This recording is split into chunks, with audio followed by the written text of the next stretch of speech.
Hello everyone, welcome back to my channel. Hello everyone, welcome back to my channel. I know a lot of you are probably wondering why I look different. It's because I'm not wearing my glasses. I have my contacts in. This is my first video I'm filming with my contacts, and I'm not really a contacts wearer, so like my eyes are all like fuzzy and shit, and I actually have something stuck under one of the contacts, but I was too lazy to get it out. So today we're going to be talking about a very highly requested topic, and that is body dysmorphia or body dysmorphic disorder. A lot of you have asked if it's something I struggle with, or something I have struggled with in the past, so I figured I would make a quick video discussing my own experiences with body dysmorphia. I mean, it is kind of an awkward topic to discuss, but like I've said many times on my channel, I feel that transparency is key when we're talking about these issues, because I just want you guys to know that you're not alone when you deal with issues, and we all struggle, and you know, no one is invincible. No one has a perfect fucking life. And I mean, realistically, is body dysmorphia hard to talk about? Yes. But do you want to know what else is hard to talk about? Diarrhea. And I have talked about diarrhea on this channel many times. So just a little bit of background if you are new here and you are curious to know why I would be talking about body dysmorphia on my channel. My name is Jordan and I lost 130 pounds. But throughout that journey, I have dealt with a lot of body issues, and I guess people are just curious to know if I still struggle with body issues now that I've lost the weight. Okay, so before I start talking about my own experiences with body dysmorphia, I wanted to actually give the official definition of the disorder. So body dysmorphic disorder, or BDD, is a mental disorder characterized by the obsessive idea that some aspect of one's own body part or appearance is severely flawed and warrants exceptional measures to hide or fix their dysmorphic part of their person. Basically, to put it into simple words, someone who struggles with body dysmorphia often latches onto something, some aspect or some element of their body. It's not always one thing, it could be a plethora of things. They view a part of their body in a very negative light, and the way they view it is often not how it's reflected in reality. So some common symptoms of body dysmorphia include constant worry about a specific area of your body, spending a lot of time comparing your looks with other people's, looking at yourself in mirrors a lot or avoiding mirrors altogether, excessive grooming, believing that others take special notice of one's appearance in a negative way, refusing to appear in pictures, or avoiding social situations. So body dysmorphia does manifest itself in multiple ways. In my case, it's mostly linked to my weight or how I view my weight, but for other people, their body dysmorphia has nothing to do with their weight. While preparing for this video, I actually found out that a lot of people struggle with skin dysmorphia. So a lot of people think that their acne is really bad, and as a result, they're constantly picking at their skin, they're constantly getting plastic surgery to correct skin problems, when really the majority of people who look at their skin, they don't really see that big of a problem. So body dysmorphia is kind of you reflecting very negatively on yourself and viewing yourself in a way that nobody else views you. There are different degrees of severity when it comes to body dysmorphia, just like any disorder. But the reason I wanted to go over the definition of body dysmorphia is because I'm actually very convinced that a lot of people who struggle with dysmorphic tendencies don't realize that it's a disorder. Okay, so my own struggle with body dysmorphia or body dysmorphic disorder, I'm going to start pre-weight loss, so back when I was big, and kind of like bring you along the timeline into where I am now. So when I was big, I do not think I suffered from body dysmorphic disorder. I do think obviously everyone has insecurities, and that's something important to note, that there's a difference between having an insecurity and like actually being dysmorphic when it comes to how you view your body. When I was big, there were things I did not like about my body, obviously. Everyone has things I did not like. I remember being very paranoid about certain aspects of my body, most notably my back fat rolls. So I did used to carry a lot of fat in my back, and I remember being very self-conscious about it. I would hate walking away from people because in my mind, I would be thinking they're staring at my back fat. I would not wear any tight shirts, and if I did, it was always with a cardigan. I could not wear anything high-waisted without a cardigan because I felt like my roll, like the skirt, was like stuck in the roll, and it accentuated the fact that I had a lot of back fat. So pre-weight loss, I did struggle with a lot of insecurities, obviously, just like everyone, but I don't think it was dysmorphic. I think it was just me being hyper aware of elements of my body that I didn't like. When I was big, I also used to edit my face photos, and I've mentioned this on my channel before. My face is something I've always struggled with, the shape of my face. It used to be very round, and I would just edit it to be smaller. I would say that the worst period of dysmorphic behavior for me was after I lost weight, but before I had my loose skin removed. When I had my loose skin, if you didn't know, I did have my loose skin removed on my stomach and had a breast lift. After losing 130 pounds, I was left with an excessive amount of loose skin, and that really it was just really hard for me mentally, because in my mind, I knew I had lost weight, obviously. Like, I knew I was not 300 pounds, but to me, it looked like I still was. It's really hard to explain to someone who has never struggled with any type of like dysmorphic tendencies, because I know you could, like, I know it doesn't seem plausible for me to be like, to know I lost 130 pounds, but to view myself the same. But especially for me, I just thought my loose skin still looked like fat. So I had a lot of skin, and the skin still fell in the shape, like the same shape that my fat did. So yes, I could see that I was smaller, like in mass, but to me, I had the same body shape as I did when I was obese. I hope that's making sense. That was like the worst time for me in terms of body dysmorphia, because when I looked in the mirror, I had a hard time differentiating between my pre and my post weight loss body. And that was really hard for me. Mentally, it made it very hard for me to be intimate. I've talked about this before. I was just very insecure about my body. And at that phase of my life, I do think it was dysmorphic behavior. I don't think it was just insecurities, because like I look back now, and yes, obviously I had loose skin, but at least now I can appreciate and I can see that I was not obese. And I could kind of see that yes, you had loose skin, and it was evident that you had loose skin, but it was not ugly. And that's something that's very, very common in dysmorphic people, is that what they view, they cannot view it in any other way than ugly. And let me just say something really quick. I feel like I always kind of have to say this when I talk about my own body. Me talking about my body, like, in no means does it reflect how I view your body or how I think you should view your body.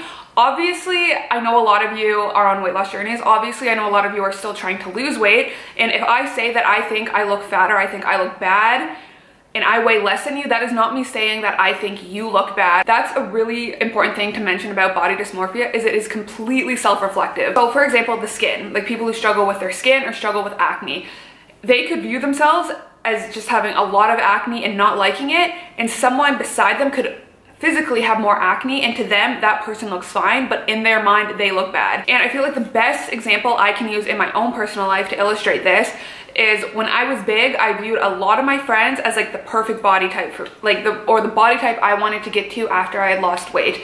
And even when I lost weight, I still viewed them as like the perfect body type.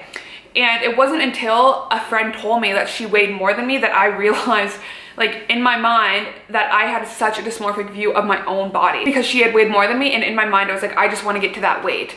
And obviously people carry weight differently, and like I obviously know that and, you know, acknowledge that, but it was just the principle of the fact that in my mind I was like, I need to lose 20-30 more pounds to look like my friend, when in reality I had already weighed less. The point is just that I viewed my body so negatively, when in reality both of our bodies were perfectly fine. So my struggle with body dysmorphia has become a lot easier, I guess, since I did have my skin removed. I still struggle with some things.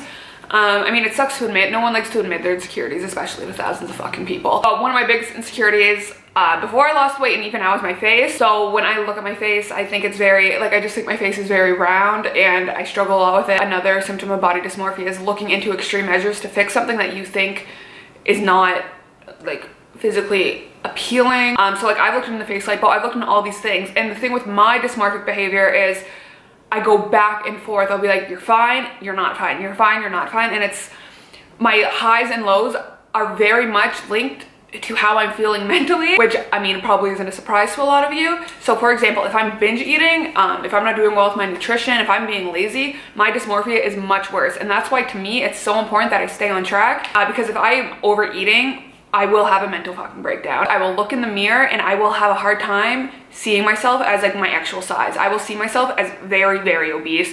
Yeah, so for me and for a lot of people, it's important to acknowledge and identify your triggers in terms of what kind of brings on this dysmorphic behavior. But with saying all this, I did want to clarify again that even though I do struggle with this, it is not like this all the time. So that's what I mean when I talk about severities of body dysmorphic disorder. Some people, they can't unsee it at any point in their day, and that's why they isolate themselves. They, you know, they don't leave their house, they don't want to see their friends, and that is never something I've struggled with. I've been very good at social interaction. Like the negative view I've had of myself has never been so debilitating that I can't leave my house. But I mean, just like everyone, I do have shit I struggle with. Mine is just a negative self-perception of my body. When I get in a dysmorphic mindset, what's very important to me and what I always try to remind myself about is that like it's all in my head. And I know easier said than done, but I find that that does help a lot when I get into this really negative headspace. I just remind myself, this is all in your head, this is all in your head. And even if you can't unsee it,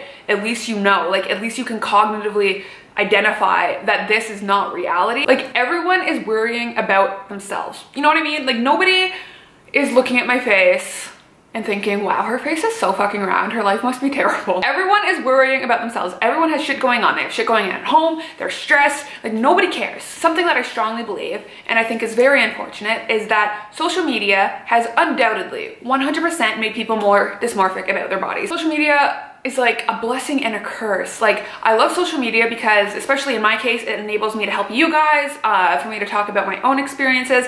But on the fucking flip side, it makes so many people feel bad about themselves. Everyone, including me, like, I'm not throwing people under the bus because I do the same thing. We all post pictures that we want people to see, which is fine. Like, there's nothing wrong with posting photos that you feel confident in, obviously. Like, if you feel beautiful, girl, show, you know, like, or boy, you know, just show the world. The issue is not that people look good on social media. The issue is that people forget that social media is not reality. So yes, that person looks beautiful in that photo, and yes, that person looks beautiful in reality too, but the truth is that that person is not always angled like that. That person does not always have their makeup done. That person does not always have their muscles or whatever. Like, I don't fucking know. And that's just something we forget, and social media has done such a good job at making us hate ourselves. Sorry, we had a bit of a hair malfunction and now we're okay. That is why I always tell people, unfollow accounts that make you feel bad about yourself. There is no reason why you have to follow accounts that make you view yourself in a negative light.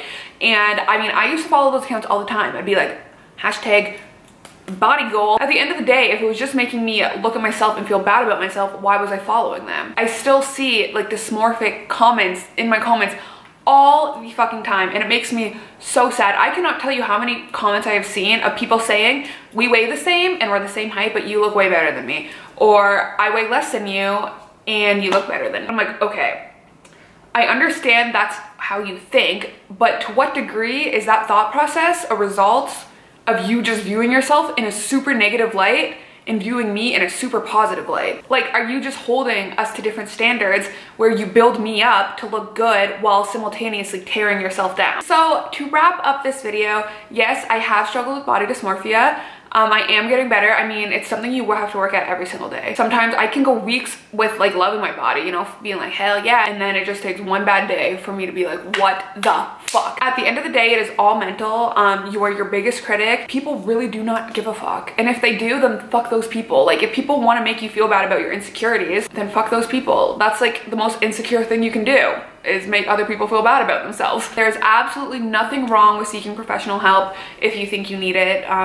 Talking to someone can be very therapeutic for you. And I mean, if you don't want to get professional help, if you can't afford professional help, like, tell a friend, put it in the fucking comment section. Like, you just, once it's out in the open, once you realize it's not all, like, you're not brewing, I'm just saying, let it out. Well, everyone, that is all for today's video. I hope it was helpful to some of you. Thank you guys so much for watching this video. Just remember that you are not alone when you struggle with things. We all struggle with things. It's all mental. Just try your best to free your mind, and you're beautiful. You are beautiful as yourself. You are, you know, okay, I need to shut the fuck up. Definitely, oh my god, my fucking hair. Definitely remember to like this video if you liked it, comment and subscribe. Also remember to turn on that notification bell so you're notified when I upload next. And yeah, I will see you guys in the next video. Bye. Mwah. Mwah. Mwah. Fuck your Bible, let me babble.